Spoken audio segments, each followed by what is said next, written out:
Hello and welcome to Rage Radio. Today we are joined by our special guest Justin Amirkhani, and Hello. as always, my co-hosts are Muska Hello, I'm the head musketeer. and Mitch. It's Mitch. Yay. Uh, Good times. I was meant to do the intro, but I couldn't. I couldn't even get the first words out. Brilliant. And I had to try 7 times, so I'm right there with you, Mitch. So good at this. So professional. All right. So, Justin, do you want to tell us what's special as you're our special guest for this week? Yeah, okay. So, hello everybody. My name is Justin Amirkhani. I am the creative director at Vagabond Dog. We are the creators of Always Sometimes Monsters and its upcoming sequel, Sometimes Always Monsters. Nice. I'm curious, how did you get the name Vagabond Dog? It's sort of like a combination. So the company is half me and half my business partner, Jake. He is a very big fan of dogs, and I am a bit of a vagabond. So we put the two together. Ah, Nice. It's a good. Cool. That's how you do it. Take two things you like, put them together, bam, hey, double like. if it wasn't for that, we wouldn't have a peanut butter and jelly sandwich today. Yeah, that's true. Or peanut butter and chocolate, or chocolate and jelly. I think sometimes- my love I for sometimes- skydiving and eating bowls of cereal wouldn't work very well, though. Well, I mean, you don't know until you try. That's the thing. Don't put artificial limitations on yourself like that. It's not constructive and it doesn't help you in any significant fashion. What you need to do is say, "Oh, I like skydiving. Oh, I like cereal. I'm going to jump out of a plane and eat cereal at the same time." And then you do it. And then you Don't- put it on YouTube and get 2 million hits. Yeah, it doesn't even you don't even have to put it on YouTube. Fame has nothing to do with it, my friend. This is for the intense personal satisfaction, a satisfaction you've never felt before because you've never jumped out of an airplane eating cereal. You just got to I give feel yourself a chance. They'd make a great rap video that would just trying to eat cereal and it's all just flying upwards and you're just I don't No, no, even no, no. care and just start rapping all over it. What? It will make a great video if you believe. So I'm gonna spend the next $240. It's $40 on cereal, $200 on a Yeah, flying out of an airplane. $40 on cereal. Where the hell are you buying your Yeah. cereal? yeah. Are you shipping it in from Japan? I mean, if you're gonna get the good stuff, right? You're not gonna cheap out and buy, bag cereal. Hey, there's Not nothing just- wrong with some bag of cereal. though. Unless that's what you like, because this is all about mashing up the things you like. He likes $40 cereal. Stop talking about it like that. Yeah, it's not just Frosted Flakes or chocolate Frosted Flakes. It's gold Frosted Flakes. Like Ah. actual gold flakes. It's just gold. It's just gold flakes. It goes through their system. It just poops out diamonds. Do you put That milk in works. it still? I The I gold don't know. flakes? Oh. Well, I suppose adding milk would help it pass through your system. No, well, Either that or it's it's not. just We're looking at the front loaded experience here, guys. I want to know how this is going to taste. That's what I'm looking for the most impact. If we're adding milk to it, it's so that the flavor gets better. I'm not too concerned about the aftermath. I'm eating gold flakes. Or maybe it's just ground down diamond with water in it, so it flows. And that's what you're drinking. That's good. It's purified. It'll make your spirit pure. So, how and why did you start to develop games? What was that? When was that point where you said, "Let's make a game"? So I mean that moment came a lot of different times, right? I'm a kid and I'm goofing around and I'm oh, I like this game, I like this game, I want to make a game, yay! Right? Everybody does that. Mm-hmm. And then I put it away and stopped. I never really considered game development as a thing I wanted to get into. I was more interested in journalism at the time, and so I I didn't really have it too much. I didn't go to school for it or anything like that. I just, had a passion for games and like studied them religiously, like dissecting them. And then I did this big project called Gamer Unplugged, where I backpacked around North America, visiting game developers and like learning what I could from them.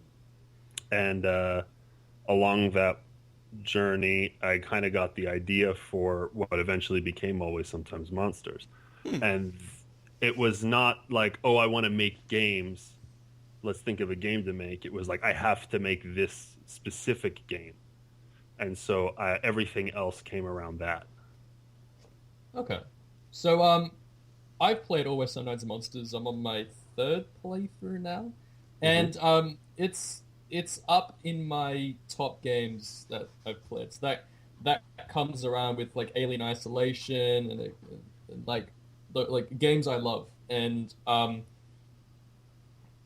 so can you tell us a bit about Always Sometimes Monsters for people who haven't played it? For people who haven't heard of the game.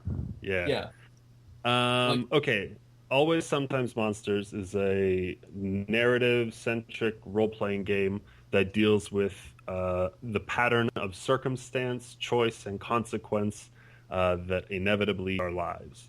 In the game, you play 30 days in the life of a person going from the East Coast to the West Coast, trying to win back the love of your life. You're a down-and-out writer. You haven't published your manuscript. Life's going really bad. You start the day you get evicted. So things are pretty grim, and it's like sort of this grind through reality to try and make it from town to town while you're crossing the country to get to this wedding and stop your beloved from marrying somebody else. Nice. Yeah, I hated that landlord. He's a prick. I was like, fuck you. I'm gonna go live on the street, and I'm gonna try not get shivved by some old woman. Is there an option to go meet the landlord and beat him up and steal his cornflakes? No, he doesn't. He is not a cornflakes guy. There's cornflakes people and there's non-cornflakes people. He's not a cornflakes guy. I think that's why he's. You're victim, really right? fixated on cereal. Yeah. You know? Like, is this a thing? It's a cereal obsession. Yeah. Cereal sleep. Cereal eater. Mm-hmm. Serious, really. All right. So, what exactly does like the game development process within RPG Maker look like? Oh yeah. Okay. So, Always Sometimes Monsters was built in RPG Maker VX Ace. It's a grid-based system. Everything's 32 pixels square. You kind of got to work within certain constraints. It doesn't really easily let you do a lot of things that people take for granted in other engines. But it's pretty easy to create content for. And that's kind of what we took advantage of with ASM. We just used the simplicity of the tool to create as much content as we possibly could. New stories and quests and all sorts of stuff we could add in there in the time we had. So that's basically the benefits of the engine, I think. Okay. And is sorry, Mr. You talk. is it? It's a free engine, right? No. Or no? No. All right. You pay money, like all good things in life. All right. Just like cornflakes. You pay dearly with money and your soul. Damn.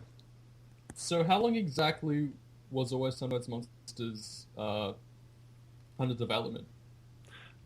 So from concept to release, I'd say almost 2 years, but like almost a year and a half, like actual work. I was still on the road for a big part of it once, and like I did a lot of sketching and idea formulating while I was on the road, but most of that the real work started, and we took about a year, a bit more. Okay, Nice. yeah, because I remember the way I found about it. The way I found out about the game is we have a show here in Australia called it's a it's a gaming show and they review games, and I remember seeing it and I went to go buy it like instantly. I was like, this looks great, and yeah, Are you talking about the good game? yep, that's Yeah, I love. They were very very. They really liked the game. I was Yeah, really that's- that was an amazing review. We were very happy when we saw that one. Actually, they're probably responsible for us coming to Australia recently. We did PAX Australia this year, and like it was based in like noticing that we have a large Australian fan base, and so we were really happy to like go down and meet everybody and stuff like that. But I definitely blame that review for a big part of it. yeah, because that's where I saw it, and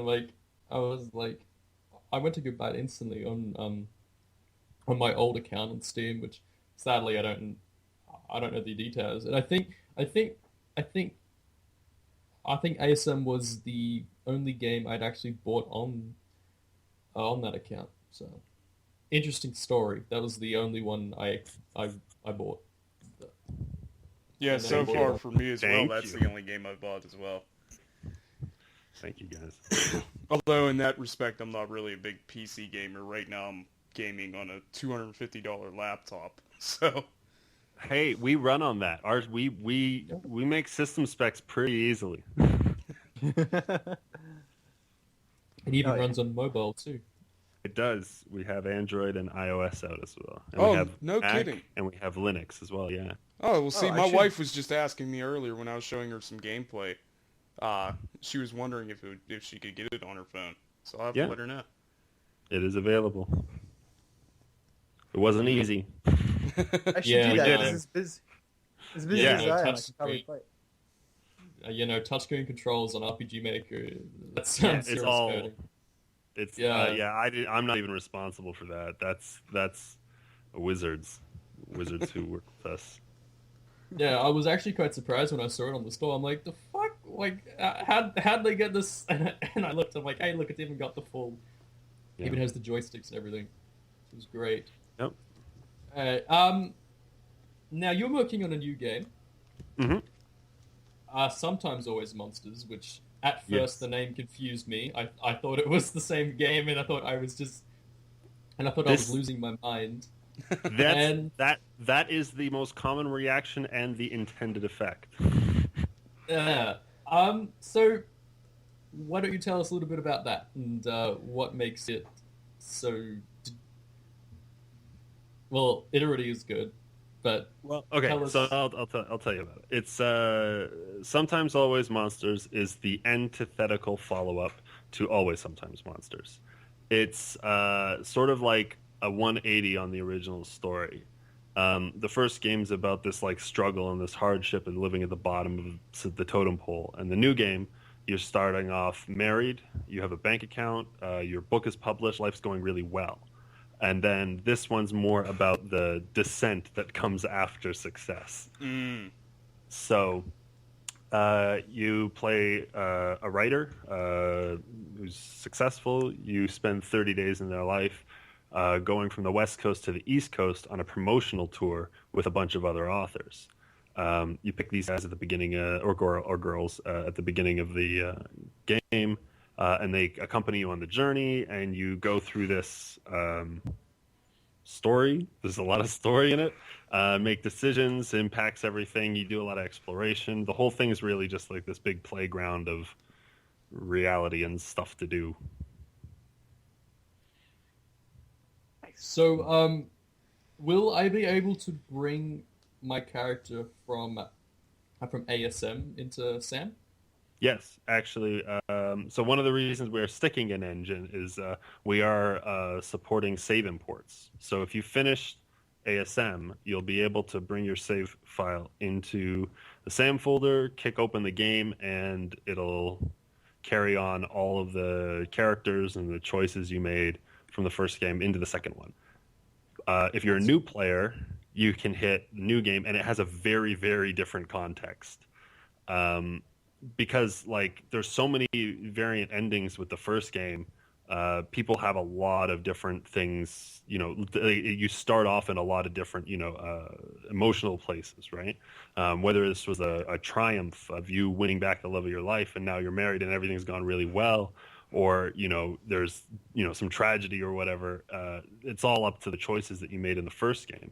The new game has a lot of more mystery element to it because you don't have all this information.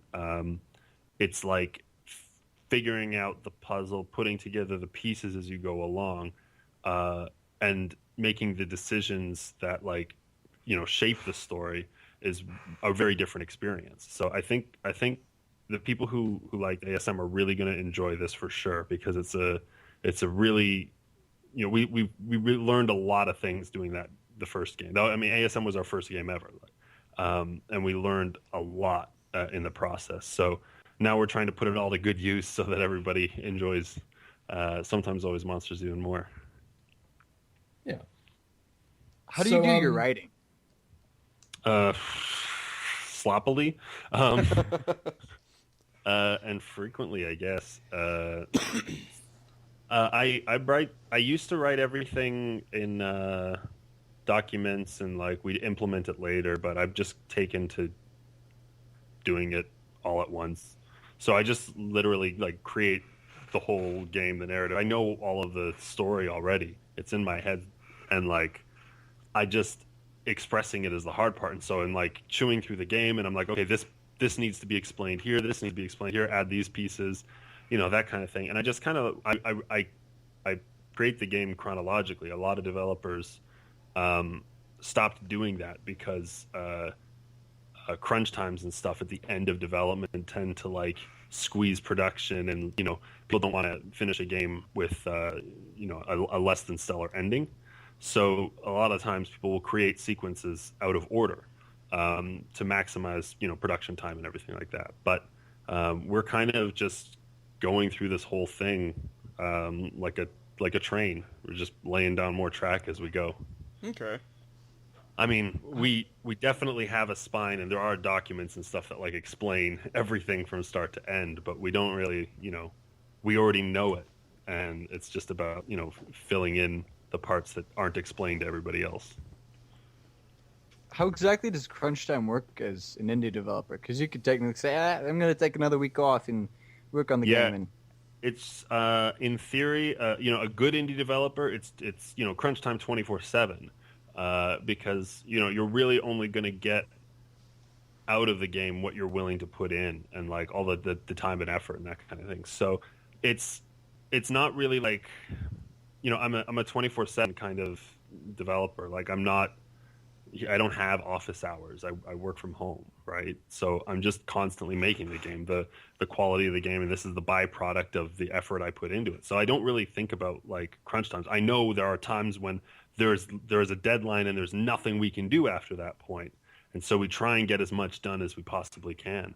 But it's all just a big fluid state because you're never away from it long enough to separate. Nice. Yeah, I was kind of wondering if you necessarily had to declare an official date that it's going to be released, and just make sure you can work on the game until you're absolutely confident that it's exactly what you want it to be.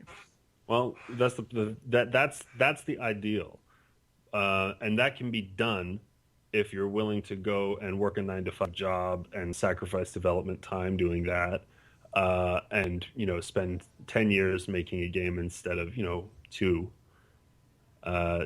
because if you can't work on something forever. It costs money to work on something. Mm-hmm. Yeah. Every day costs you dollars. So eventually you'll run out of dollars and you'll run out of days at the same time. So that's basically we'll set the release date to when we don't have any more money and actually need to continue making the game. That's how business works. You'd be surprised.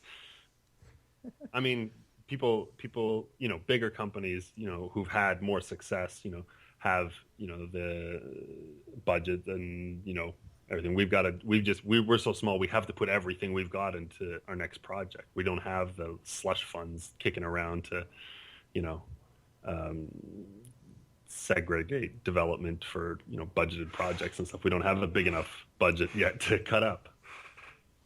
So Okay. it's you'll run out of money, you run out of time.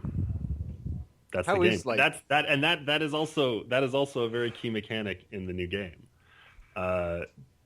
Unlike the first game where you're like trying to work and make money, you've got money at the start of this game, and as you go through it, your prudence, despite all the fun things that there are in the game, everything costs money. And so as you go through this experience, you're going to see that bank account whittle down. And the objective is to don't let it hit zero is the real goal. But the game is very tempting. So that's it's up to you. You've got some wiggle room for self-sabotage, but not too much. Is it like you hit zero, you die, or? Sorry? Game over. Is No, it like you're if you hit? You just have no money. Okay. And you will always need money. Gotta like pick a street corner. Right, that's the first game. That's trying to get money is the first game. This one's going and spending the money. So you're on the other side of that equation this time. Is there any asshole landlords? Asshole landlords. You don't have a landlord in this one. You have a mortgage. Oh, Shit. Ugh. You have a house. Well, I won't be paying that off. Hey, you've Well, got a whole I house. guess so. Oh yeah. You start off the game, living at home with your spouse. You can do laundry and cook. You can take showers and hang out in your hot tub or play video games. Do all sorts of stuff. The love interest has this like sort of AI like script that like she'll do things or he'll do things and like perform chores and talk to you, and they'll go out for the day or do this or do that. They live a little life in the house with you, and so that's kind of where you start. And then the choice to go on this journey is the first real option of the game. You can say no and just stay home, and that's your game. wow. Nice. Yeah, so it's like in the first game, how like at the start there's the guy with the gun, and you can complete the game in like I think it was only like in a minute or so. Yeah, the game, Yeah. the first game could be beaten in a minute. It's not that hard, but we wanted to do something similar with this one, but it's smarter. Like that was us trying to get across that bam, there's consequences for actions that are pretty damn severe, and ending the game after the first choice is the most severe thing we could do. It's also there to teach people that don't smash the spacebar like crazy, and you got to take the time and read what's happening. Otherwise, you're going to make bad choices and bad things are going to happen. So that was really what that was all about. So it's a very crude kind of like education for the player. This time we wanted to explore that option more. Like instead of no game, if you make the choice not to play it, what do we put instead? So that's where the house idea started coming from. Plus, it's like the end of the first game is the start of the second, and that's kind of like they're both similar situations. So they reflect each other. Infinity mirrors, man. Whoa. So you said you can import your save, and Yep. you also said in the previous game you're trying to win back your interest. What if you fail to do that in the first game? Do you just like start off with no one, No. or is that someone you just can't talk about? I could. Let me see how to phrase this. All right. You start the game as a married author. If you finished the first game, you know who that is. It's variable. It's highly, highly variable. Okay. But it's like you're playing the other side of the story, right? And so you don't know because you haven't seen the rival, but you might not be yourself. okay. Is there like nuke megaton option? Sorry. Sorry. Like in Fallout 3, there's like an option to like nuke a city and do like really bad things. I'm just wondering, like, if there's an option to just like be like the complete opposite of who you are in real life and just like do something. Yeah, really, that's really the thing. bad. That's the thing. The big thing about the game is that, see, like Fallout's got that karma system, or whatever, right? Where Yeah. you like go up and down on a sliding scale, right? But morality isn't two dimensional. It's this crazy concept, right? We can't put it on a single axis and call it at the end of the day. So what I did is I made, 2 axis, and now we've got a chart. And then there's none of the, we don't do any of that stuff. There's no grading systems for morality. There's no it doesn't call you paragon or renegade. It doesn't say good or evil ever. It's just consequences and how you feel about them, right? I don't want to take that away from a player, right? You get to decide how you feel. Well, I mean, you technically don't, but you feel what you feel, and I'm not going to invalidate that by saying, you were righteous or you were, wrong. Yeah. I think that's the thing that just strikes me in the first game. Like nowadays, games with choice, it's an illusion of choice. You can make, like, if you to do a good thing in most games, you make a certain group of people happy. And the thing I loved about ASM is you No can one's make ever someone happy? happy. Yeah. Like, you can make someone happy, but it's still going to make someone else unhappy. Like, you can't please everyone. And that's, like, what I really loved about the game. Like, the publisher in the first game. Can't remember his name. But he called me a dick at one point. And I actually hadn't done it, anything bad to him. It was just because I was helping someone else, and at the same time, Yeah.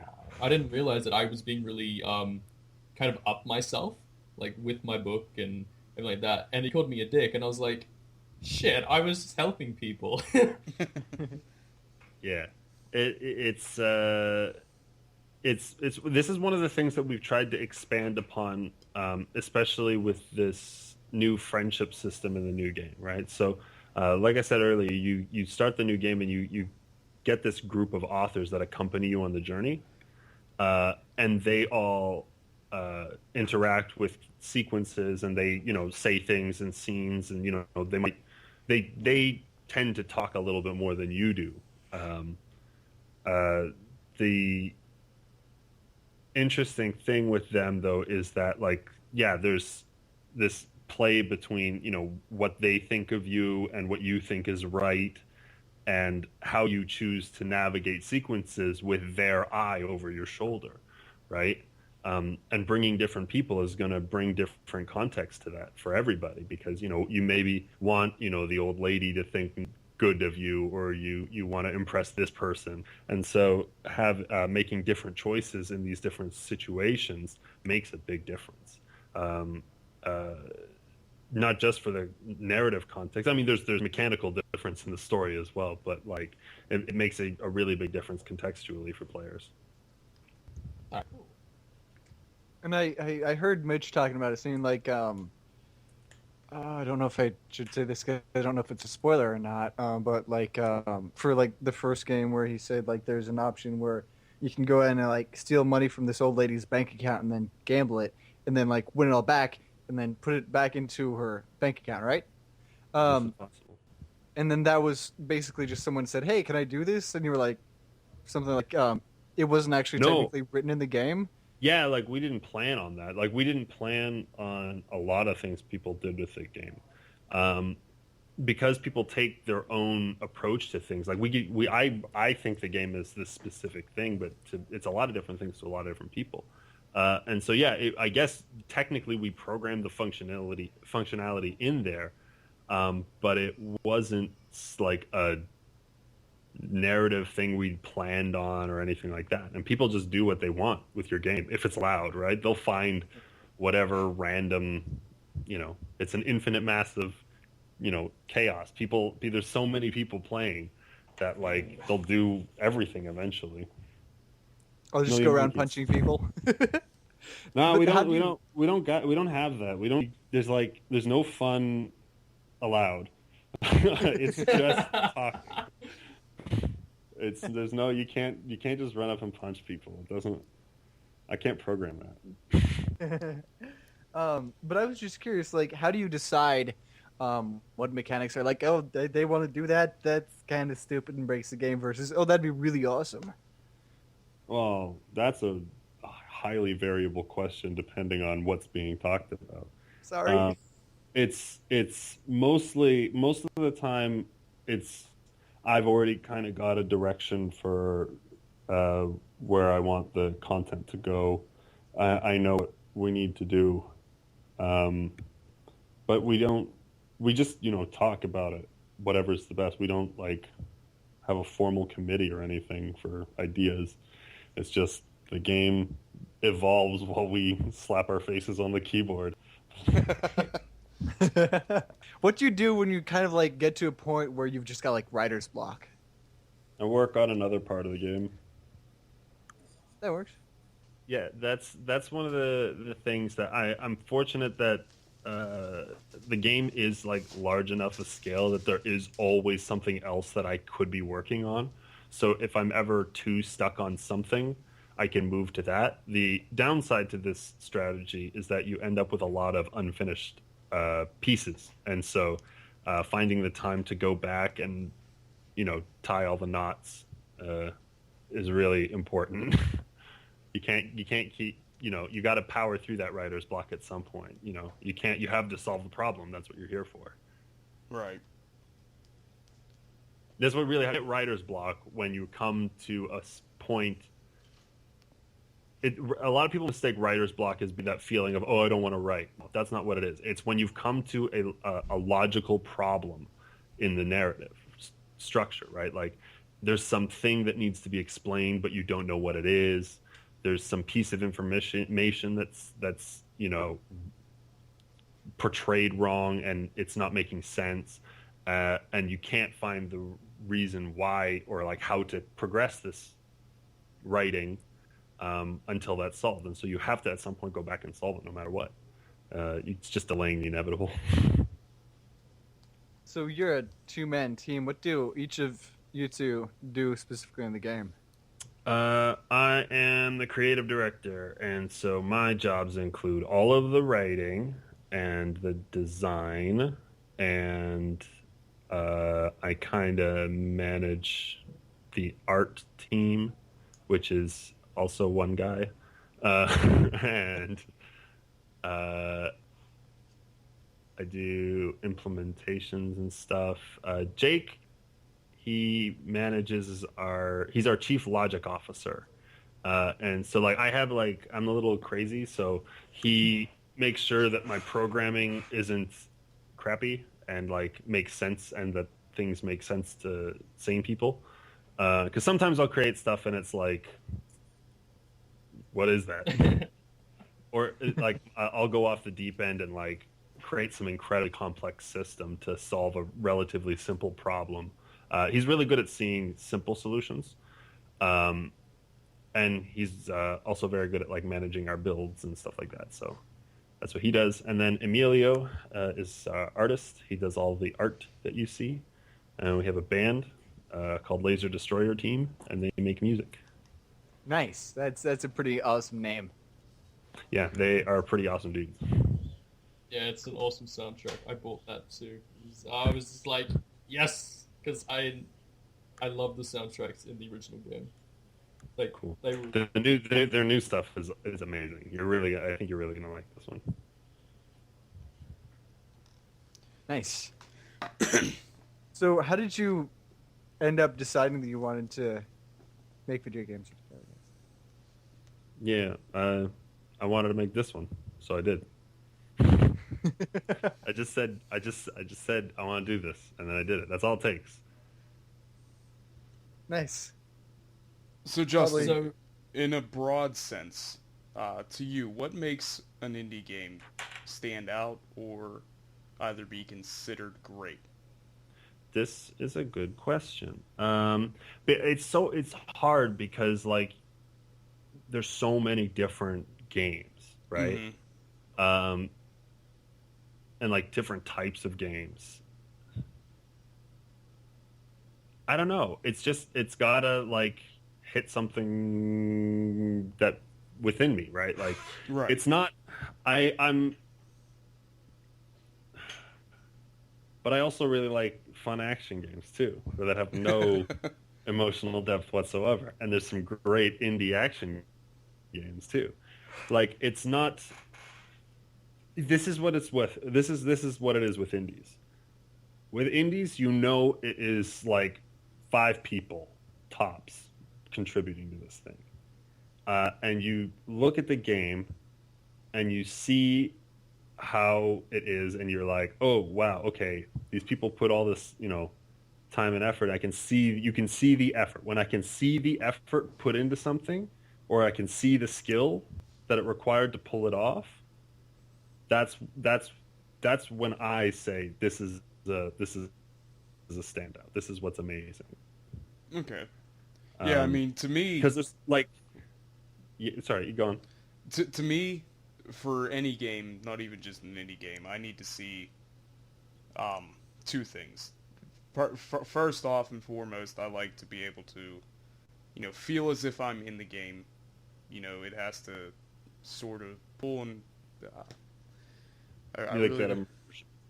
Yeah, immersion. That's the word. Yeah, thank you.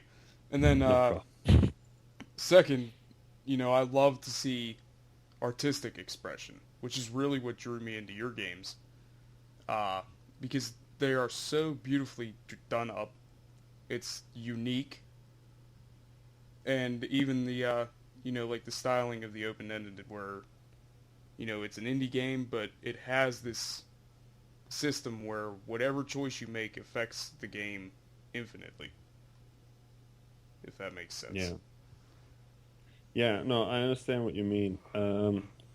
It's actually funny. Like a lot of the visual stuff is decided because we have certain constraints in the engine. Like I don't know if I would have gone for a like pixelated kind of 16-bit style game if we were working in a more versatile engine. It kind of came as a byproduct of what we were doing. But it's not. I mean, yeah, I love the art, man. It's amazing. I'm consistently astounded by what we can get in there, because we keep trying new things too, and it's working. Yeah, I was kind of wondering, like, if a game like that would actually be possible if you just decided to go into like Unity or Unreal Engine or, God forbid, CryEngine. The problem though is that increase in fidelity requires an increase in development time, which requires an increase in manpower, which requires more money, which requires, all sorts of stuff, right? Like, it takes more time to do that. Like, we can put so much content into our games because we're working at this low fidelity. If I were to go, and make a first-person game in 3D, it would have to be a much smaller scope. I couldn't do all of this, multi-city, every building is explorable development in that scale. It can't be done. I mean, unless you've got multi-millions of dollars and you're Activision or something. Yeah. Right? That's how they do it. Yeah, we had to do like a Unity scene for a really simple project, and that took me like all week to just put up like 7 buildings and some lampposts. Yeah, it takes time. Especially if you're making all your own art assets too.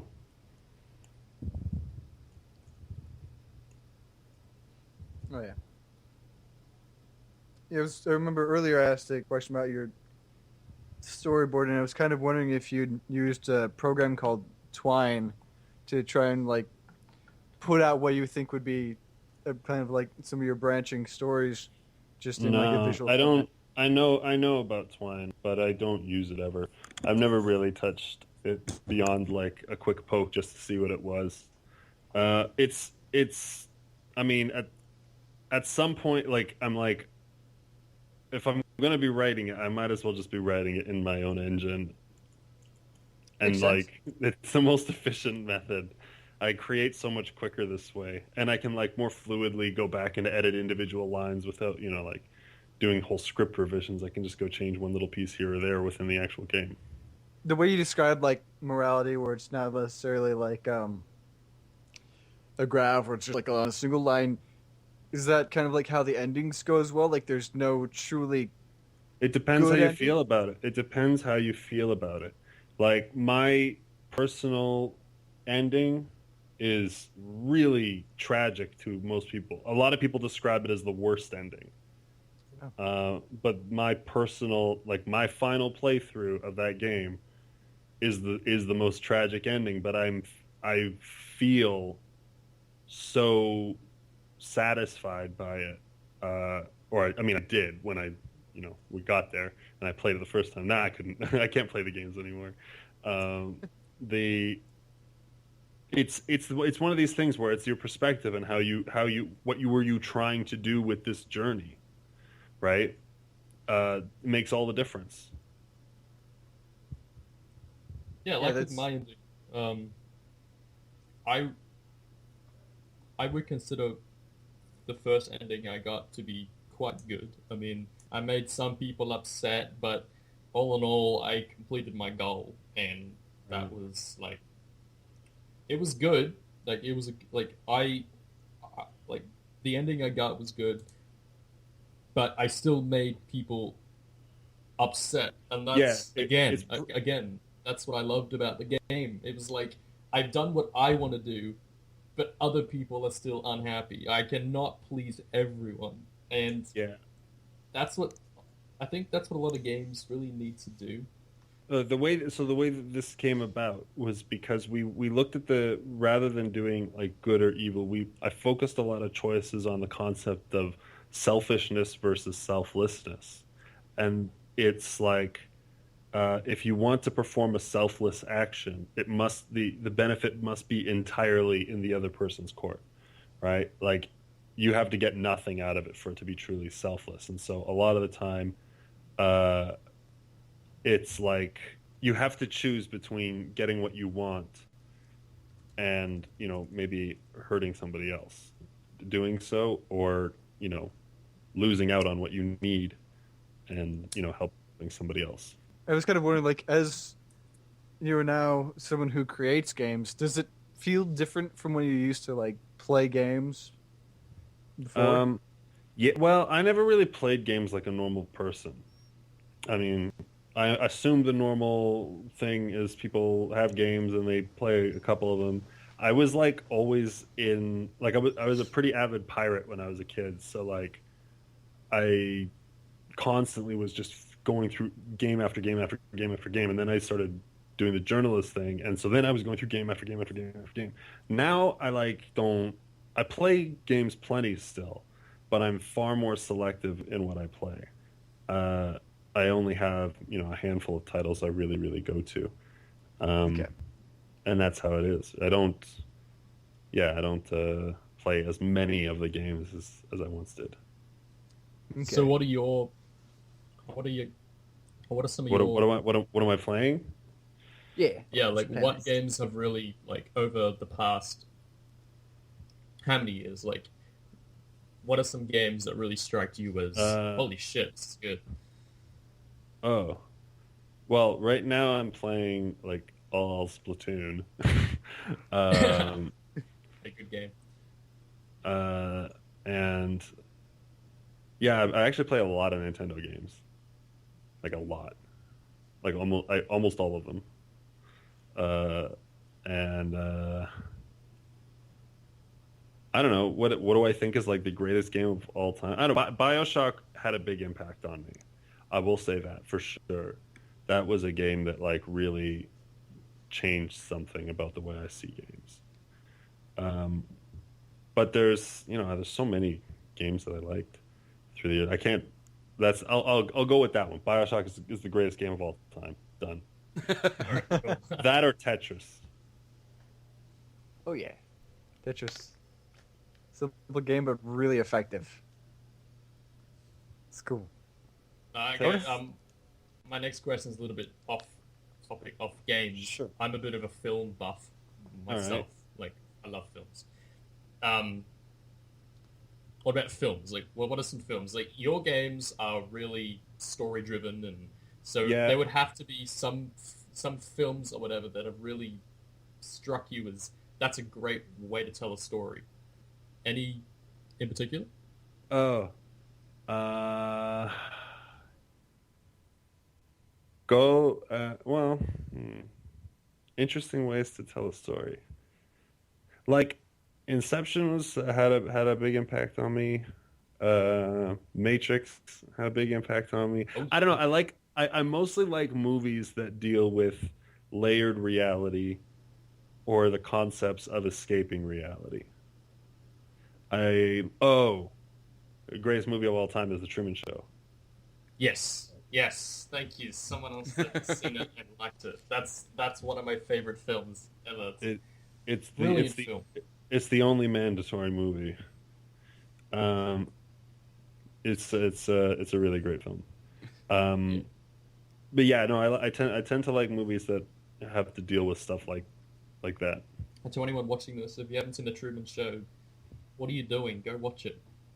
Looks Turn like the I've got podcast something off. to do there. I'll if you haven't okay, if you have not seen The Truman Show, it is the story of a man who has lived his entire existence in an artificial reality created as a television program.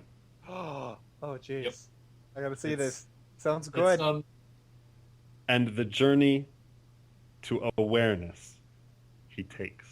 Yeah, I mean it's really one of the most like creative and unique stories I've ever seen. Yeah. And really it's not one of those titles you hear about often, but it was an amazing performance by Jim Carrey Yeah. and everybody else involved. yeah. And sort of related, it's funny. I still reference, if you guys remember, near about the middle of the movie, Jim Carrey's talking with his wife in their kitchen, and she just breaks into the film character to advertise. I forget the name of the product, but it's basically a cocoa product. drink. Yes. And I reference that all the time, and nobody knows what the hell I'm talking Mountains about. of Nicaragua. Yes. Well, I wrote that in my notebook, so now I'm gonna go and see this while I'm on break. It's gonna happen, it's- guys. Oh, it's good. No. You don't see this movie on break. I'm sorry, sir. You have to like prepare yourself for it. It's gonna blow your fucking mind. Oh jeez. This is a movie you watch while skydiving. While I'm skydiving and eating my bowl of golden cornflakes, Yeah, that's how you do it. And That's the only filming way. your rap video. and Yeah. no one but us is gonna get that, which is the best part. It's gold. Yeah. It's gonna be great. So, what are your? Do you have any like plans after your next game comes out? Make another one. All right.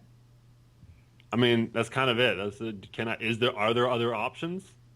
Am I Well, I allowed was to kind do of- other things? I was kind of wondering if it was like if you'd gotten offers from like big game companies who are like, hey, you did good job on this, we should hire you and have you work for our stuff. No. Nobody calls me with job offers ever. Are you kidding me? Why? Who would hire me? That's insanity. I'm like the worst employee, probably. I don't know. No, I don't get calls from big companies asking if I want to work for them. No, I get emails from people who like my game. That's way better. That's amazing. So no, yeah. After I finish this game, I have to go make another one, or I'm not going to get lovely emails in my inbox all the time. So that's basically how it works. Do it for the emails. Just Yeah. don't go on any Twitter rants, and you should be good. You should be able to That's- make I- games. I'm saving them all up. You'll get the tirade one day. It's inevitable. We all go there. It's just preparing the audience for the big show. What about you on the website? You have a game there called I can't remember it, but it's like a boat. You play as a boat. What's it called? I like it when I hear people saying the names because it's hilarious. Because the game's called Kraken Whole. Thank you. That's the one. Like, what's the story of that? Like, it just appeared. I'm like, what is this? I'm gonna check it out. I went to Winnipeg for a weekend. Yeah. For a game jam, and there I spent 3 days working in RPG Maker to make a 4-person multiplayer party game. It's called Kraken Whole. You play pirates who have one objective: to obtain all the gold in the world. You, however, have to follow the piratey code of ethics, and that means you can't just kill each other. You've got to dig up treasure and bury booby traps and trick each other into blowing up and stealing the gold off their dead bodies. That's more what this game's about. So you have your ships and you move around these islands, and then you dock on the islands and you dig up treasure, and you get chased by this kraken who wants to eat you, and it's this big manipulation deception game that 4 people can play. And so I made this prototype in 3 days of the game jam, and then we actually have a new build that we just showed off at a show last weekend, I think, and it did pretty well. And it's running on tablets and stuff now, so it's a fun pass and play experience right now. But I don't know what we're gonna do with the final version. I've got a lot of ideas for it, but not a ton of time. I gotta ask, is there a Pirates of the Caribbean reference where you talk about the pirate code and say, they're more like guidelines? We don't have any talking or narrative in it at all right now. It's just pure gameplay. It's I really didn't want I'm so used to doing stories and writing jokes and writing lines and stuff like that I really wanted to spend this short window of a game jam doing something really different. And it's Kraken Whole is the least expected thing out of our studio, I think. It's the opposite of what we did with ASM, right? And we're still doing what we're good at, but we wanted to try. I wanted to try something different with Kraken Whole, so we experimented and made that. So, I'm sorry if you guys can hear me doing things. I'm plugging in my charger, my laptop. No, I can hear a cat. Oh, that's my cat. And I love cats. That's my cat. Let's come here, Gypsy. No, I got you. Yeah, she's a cat. Yes, cats.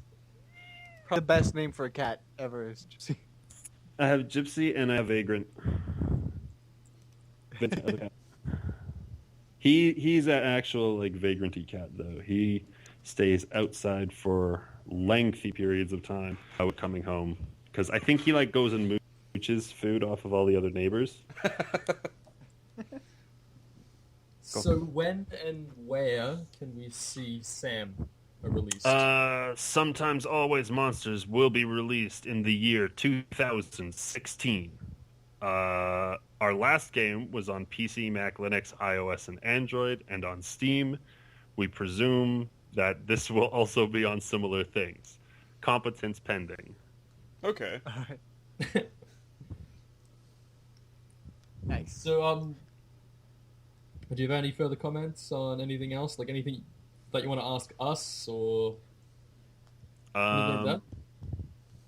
I don't know. No, I thank you for having me very much. I'm very had a good time. Yeah, that's it. Thanks for having me. That's all I've got to say. No problem. I've got You're a great nothing. guest. I have no uninitiated pearls of wisdom. That works. All right, and thank you very much for giving us the chance to interview you. Yeah, thanks for having me, guys. Well, thanks for listening to the Rage Radio podcast. I'm Mitch, and yeah, tune in next time.